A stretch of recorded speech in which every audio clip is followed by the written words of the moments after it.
మంచి పుస్తకం చెప్పండి బ్రదర్. యువతలో పుస్తక పఠనంపై పెరుగుతున్న ఆసక్తి. పూర్తి వివరాలకు చదవండి రేపటి సాక్షి హైదరాబాద్ ఎడిషన్. ఆయన ఏదో మేధావు అనుకుని మాట్లాడుతున్నాడు, ఇంకెందుకులే అలాంటి వాళ్ళతో నోట్లో మన సామెత ఉంది కదా, అలాంటి వాళ్ళని విడిచిపెట్టిస్తే సరే వాళ్ళతో బాధించకండి ఇంకా బాధించడం కూడా ఊరుకున్నాను నేను. ఇంకా తెలియక అంటే అంత నిర్లక్ష్యం. దీనికి అందరికి ఎందుకు చెప్తున్నానంటే సంఘటనలు జరుగుతుంటాయి కానీ నిర్లక్ష్యం అనేది కాదు. నిర్లక్ష్యం ఉండకూడదు, బాధ్యత ఉండాలి, బాధ్యతారహితంగా ఉండాలి. అది చిన్నవాడి దగ్గర నుంచి పెద్దవాడి వరకు కూడా. నాకు ఈ ప్రభుత్వంలో ఆ బాధ్యత కనిపించలే. ఏదో అపోజిషన్ అని చెప్పి నేను మాట్లాడాను కదా, బాధ్యత కనిపించలే.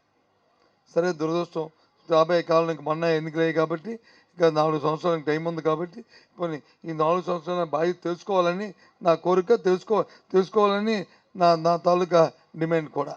ఎందుకంటే బాధ్యతగా ఉండాలి ఏ వ్యక్తి జరిగినా సరే. బాధ్యత లేకపోతే చాలా కష్టం.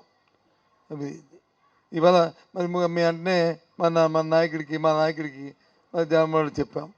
ఆయన వెంటనే చెప్పిన వెంటనే నేను అసలు ఇక్కడే లేను, నేను ఎక్కడో బయట ఉన్నాను, నేను వస్తాను ఊరికి వెళ్తాను. ఓ 2 రోజులు ఆగకూడదా, నేను వస్తాను.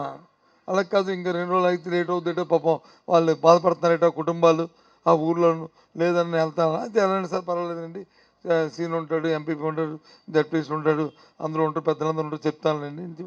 అది ఏర్పాటు చేసుకున్నాం. అది బాధ్యత. అది దేని వెంటనే రావడం అనేది ఆ సంఘటన. దానికి వచ్చి మొన్న అంటారు ఆ ఊరు వెళ్ళాడు, అన్ని ఊర్లు వెళ్ళాడు ఆయన అని అంటాడు. ఎక్కడైతే ఎక్కువగా దాని తాలూకు గ్రావిటీ ఉందో, ఎక్కడైతే ఆ శానిటీ ఉందో అక్కడికి వెళ్తారు. సంఘటన మరి ప్రభుత్వం ఏం చేస్తుందో వాడుకుంటుందా? ఆయన వచ్చి జగన్మోహన్ వచ్చి అన్ని ఊర్లు తిరిగితే, రాష్ట్రం అంతా తిరిగితే ఏం మాటలవి? బాధ్యత లేని మాటలవి. ఆయన వచ్చారు, బాధ్యతగా వచ్చారు, ఆయన చూశారు, ఇక్కడ ఆ కుటుంబాల తాలూకా ఆ బాధను చూసి ఆయన 2 లక్షల రూపాయలు నా తరపున, మా పార్టీ తరపున ఇస్తానని చెప్పారు. ఆ 2 లక్షలు వెంటనే 3 రోజుల్లోనే చెక్కులు రాసి వెంటనే మాకు ఫోన్ చేసి ఉన్నాయి తీసుకెళ్ళి వాళ్ళందరికి ఇవ్వండి అని చెప్పారు. ఆ రోజే పంపించేద్దాం అనుకున్నాం కానీ ప్రత్యక్షంగా వచ్చి మీకు ఇద్దామని ఉద్దేశంతోనే ఈ 10 రోజులు ఆపి ఈ లోపు ఎలక్షన్ వచ్చింది.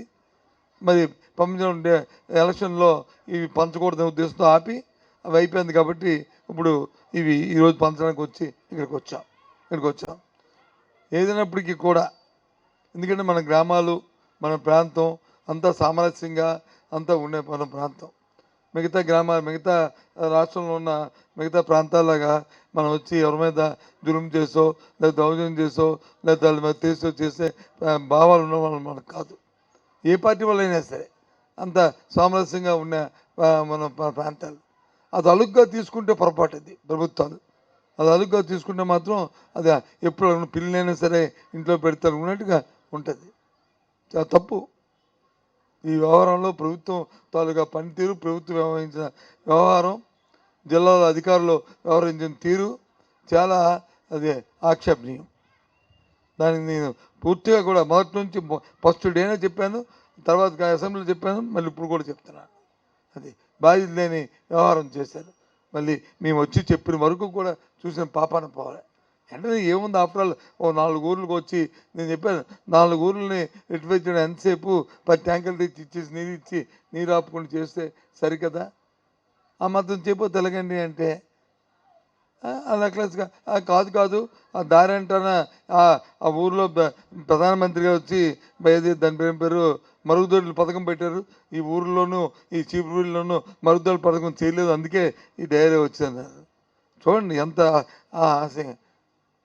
దేశం అంతా పెట్టారండి. ఇక్కడ మనం మరుగుదొడ్లు కట్టుకోలేదు, అందుకు కట్టుకోపోవడం వచ్చిందండి. మరి ఇక్కడ వస్తే మరి ఇంకో ఊర్లో ఎందుకు రాలేదు? మరి రాష్ట్రంలో అందరు కట్టారా? ఏం మాటలు అవి అని. కాబట్టి సరే వాళ్ళు బయట పోతే వాళ్ళ మాటలు బయట పోతే పోనీయండి, కానీ అవి పట్టించుకోను. కానీ జరిగిన సంఘటన పట్ల మేము అందరం కూడా చాలా బాధపడుతున్నాం. జరిగింది మరి ఒకసారి జరగకూడదు. పోయిన మనుషులు మళ్ళీ మనం తెచ్చేయలేము. అది కొడుకైనా, తండ్రి అయినా, తల్లి అయినా, ఏది అత్త అయినా, ఎవరైనా మళ్ళీ మనం తెచ్చేయలేము. కానీ ఆ కుటుంబాలని మరి మనం అనుకుంటూ అందుకే జగన్మోహన్ రెడ్డి గారు వచ్చి మనుషులు మనం తెచ్చేవాళ్ళం, కానీ మన చేతిలో ఉన్నది మన ఆర్థికంగా వాళ్ళకి ఆదుకోగలమని చెప్పి ఆ 13 వరకు ఇచ్చి 13 మనిషికి 2 లక్షలకి 26 లక్షలు పంపించారు. ఈ ఊర్లో ఇవ్వను. అలాగే చిన్న హౌస్లో పెద్ద హౌస్లో ఓ ముగ్గురు ఉన్నారంటే వాళ్ళకి ఇక్కడ కోడగండేడు ఒకటి, ఈ 11 ఇవి వచ్చి రేపు వచ్చే ఊర్లోకి వెళ్ళి ఇవ్వడం జరుగుతుంది. ఇక్కడే గుర్రలో ఉన్న 10 మందికి ఇక్కడ చెక్కులు ఇద్దామని వచ్చాను. మళ్ళీ ఇలాంటి సంఘటనలు మళ్ళీ జరగకూడదని ఈ వేదిక ద్వారా అధికారులకు కూడా చాలా మనవి చేస్తున్నాను, హెచ్చరిస్తున్నాను. దయచేసి ఇంకోసారి ఇలాంటి సంఘటన జరగకుండా అప్రమత్తం మీరు అందరూ కూడా మెలగాలి, బాధ్యతగా ఉండాలి, బాధ్యతగా చేయాలి. ఎప్పుడు లేని సంఘటనలు ఎందుకు జరుగుతున్నాయి, ఇక ముందు ఇలాంటి సంఘటనలు జరగకూడదని మీరు చూసుకోవాలని చెప్పి అధికారులకు కూడా తెలియజేస్తూ, అలాగే మరి గ్రామంలో ఉన్న మిగతా రాజకీయ నాయకులు కూడా మన బాధ్యతగా మనం ఆలోచించాలి. మన చేతిలో ఉన్న వరకు మనం చేయాలి, చేతిలో లేనిది ఎలాగా మనం చేయలేం.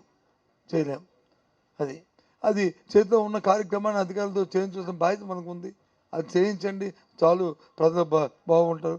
సరే, ఎన్నికల్లో గెలడం వాళ్ళ పక్కన పెట్టుకుంటే ప్రజలు తెలుసుకుంటారు.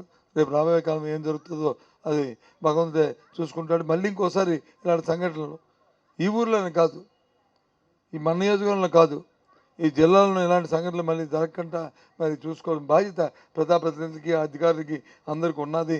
అలాగే ప్రతిపక్షంగా మన బాధ్యత కూడా మరి దాన్ని వాచుదాగ్రం మేము చేస్తుంటాం. ఎక్కడ జరిగిన సంఘటన పట్ల అప్రమత్తంగా ఉంటామనే విషయాన్ని తెలియజేస్తూ ఆ కుటుంబాలకి ఈ చెక్కులు ఇప్పుడు ఇస్తాను. ఇది జగన్మోహన్ రెడ్డి గారు మీకు ఆయన పంపించిన చెక్కులు. ఈ డబ్బుని ప్రతి కుటుంబం 2 లక్షలు. మనుషుని తేలేము, మళ్ళీ ఒకసారి చెప్తున్నాను, కానీ దీంతో మీకు చేయూతగా ఉండడానికి ఉపయోగపడుతుందని మీకు అందరూ చెప్తూ, మరి వానికి ఆయన మీకు అందరూ సానుభూతి తెలియజేయమన్నారు. మేము కూడా ప్రకార సానుభూతి తెలియజేస్తూ మరి మీరు ధైర్యంగా ఉండాలని చెప్పి ఆ కుటుంబాన్ని కోరుకుంటూ సెలవు.